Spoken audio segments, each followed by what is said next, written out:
връзка. Въобще отношението към жените на мен ми е много важна тема и в България трябва да започнем и навсякъде, но и в България трябва да започнем много повече да говорим за това, много повече мъже трябва да говорят за това колко ценно нещо е жената, колко повече уважение трябва да получава, възможности и ми се иска да има кавалерството да стане пак на мода, нали?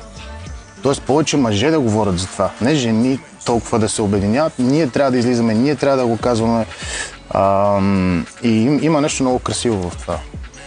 Това е много смислена и много ценна кауза, затова сега като специален поздрав към теб ще ти покажем една жена, много важна в твоя и живот, и музикален път. Нека да я видим. Добре.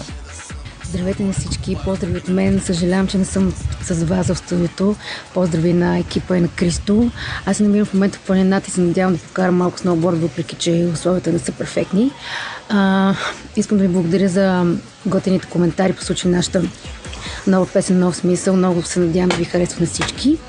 Също така искам да ви пожелая честита Баба Марта. Бъдете бели и смени, бъдете здрави, щастливи и слушайте българска качествена музика. Поздрави и до скоро! Това е Лора, с която